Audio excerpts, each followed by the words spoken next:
I had been keeping from my mum that I wanted to be Muslim. I didn't tell anyone in the family. I kept it to myself, you know, because I knew it just wasn't going to be a good reaction, you know. Like, I didn't even know how I was going to eventually tell her.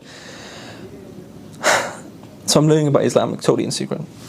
And then I become Muslim in secret for like 6 months. But it was like, it was very soon after I took my Shahada, or thereabouts. I forget which day it was exactly. I must have been reading the Quran late at night, and instead of putting it like out of the way on top of the shelf, I just left it on my desk, thinking nothing of it. And the next morning, like 8:30, 9 a.m., Saturday morning, whatever it was, I wake up to my mother screaming at me, like just like a banshee, screaming the house down. And I'm like, what's going on? I thought it was a fire or something, or, you know, some car crash, I don't know, outside. And I see Mum screaming at me, and she's looking at me, and I'm like, what's going on? And then she runs out of the room, and I go, what's going on? Look around the room. There's the Quran on my desk, in plain sight. Quickly get dressed. I'm chasing after Mum around the house. You know, honestly. She's running from the kitchen to the front room, to the passage, back to the kitchen. I'm trying, it's like something like a cartoon. I'm trying to circle her around the house. She's throwing stuff at me, throwing pillows at me, clothing. I eventually cornered her in the kitchen, grabbed her, and we sort of collapsed to the floor. The way they're crying on the floor together.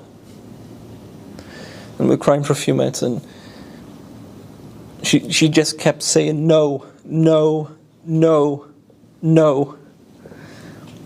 And I kept saying, yes, I want to. I want to. I think it was after. I genuinely think it was after. It was a really close period, but I do think it was after the Shahada. Okay. And she gets up and she just sort of runs out of the kitchen.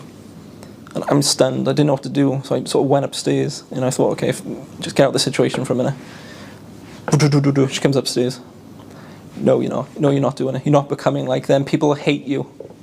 Why are you turning your back on us?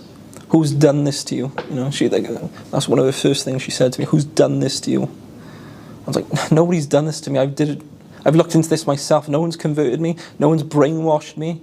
No one's sending me to Syria. None of that. I've read the Quran and it speaks to me and I know it to be the truth. And she's like, no, not in this house. Not my son. And I started talking to her like, I'm a grown man, you know. I'm an adult, it's my life, you know. I got to do this for myself.